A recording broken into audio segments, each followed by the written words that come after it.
Now let's get on to Compas on the LA Baba Beat. Unfortunately, we're not talking about the Minnesota Vikings, an area of now your expertise, but let's talk a little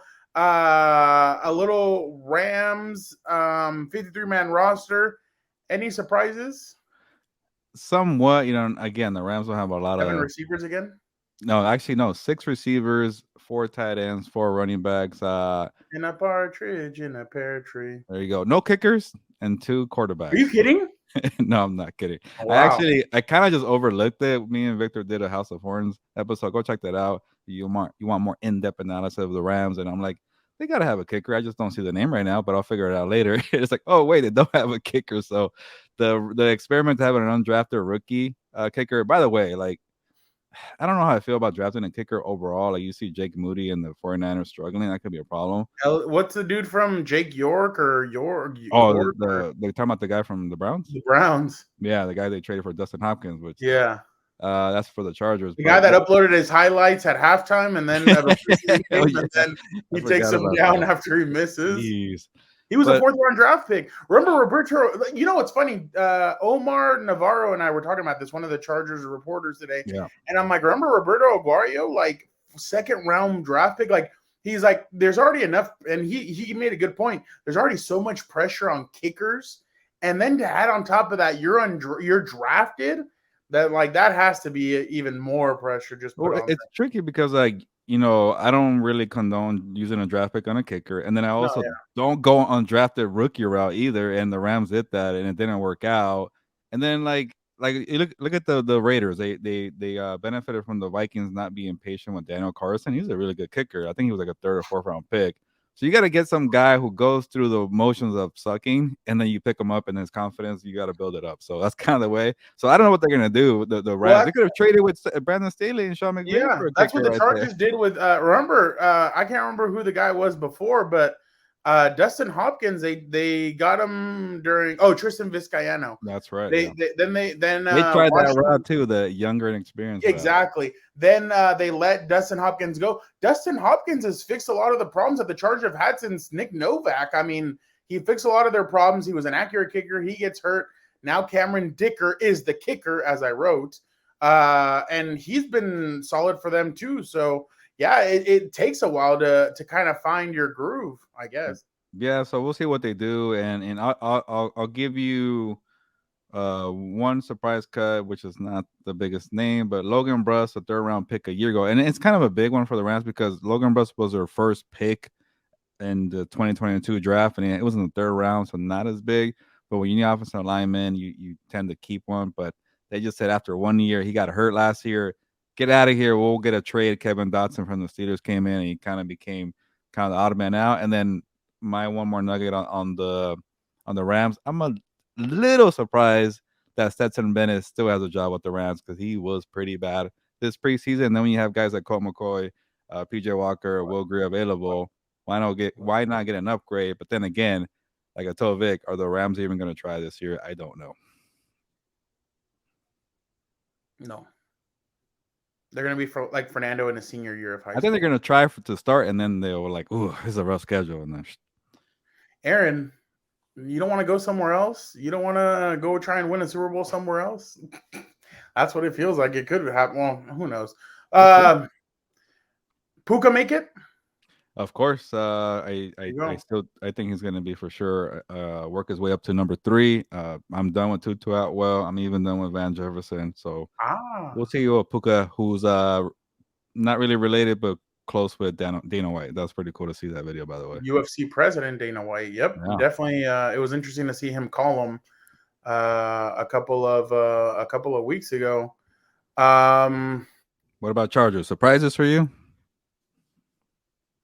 I mean, the surprising thing to me is 2 undrafted free agents, Elijah Dotson and AJ Finley was a guy that I didn't really like. I saw his name. You know what's funny, and everybody's probably gonna say BS on this one. I actually had Finley on my initial 53-man roster.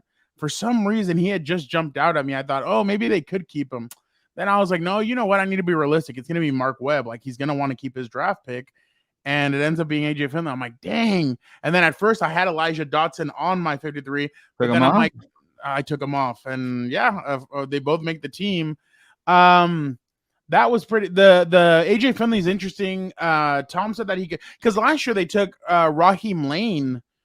He was undrafted and he made the team. Now it's another safety undrafted making the I team. forget. So Is that streak? The streak is still alive on drafted free agents, no, and no, no. That streak, I they guess, ended, right? wasn't, and that wasn't exactly a streak per se. But I think, well, because Brock Anderson from the team told me no, it's not really a stat that they've had one for the last 20 years or whatever. Okay, there So was it was, something. it's something different. It has been, there was a streak, but I think in 2020 it ended because I don't think Yeah, I they, think that's what it was. because of the whole COVID year, they didn't have one. But yeah, I thought AJ Finley, Dodson, I was just wondering what they're gonna do with him moving forward. Because obviously he's gonna be the fourth back. He might fight CJ Spiller. He Isaiah. might fight Isaiah Spiller for that fourth spot, but I don't know. I still don't know if they'll make the roster, both of them, just because waiver wire and everything. Like there's some names out there that I think the Chargers could benefit from. But yeah, I'm interested to All see. right. They kept Well, Brayden Jaimes, who I was yeah. pretty surprised about. But again, former draft pick. So Wasn't he the Lynn era? I forget which one he was in. who?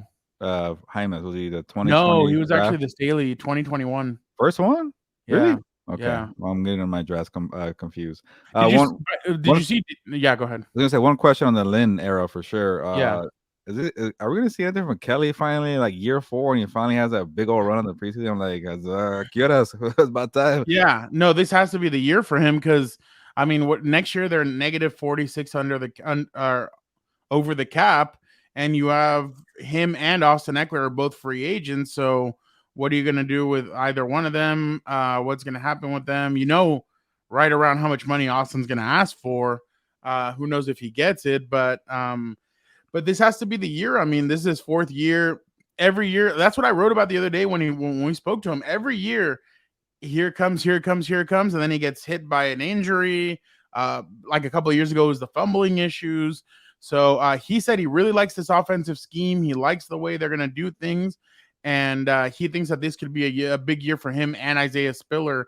Obviously, Austin Eckler too, but because of this scheme, they feel like they're going to be able to command the foot, or they're going to be able to run the football well, and they feel like they're going to be able to make some moves this season. So they're pretty confident about it. So I mean, that's everything that the players have kind of told us has been true so far. And like preseason, they've been running the football a lot.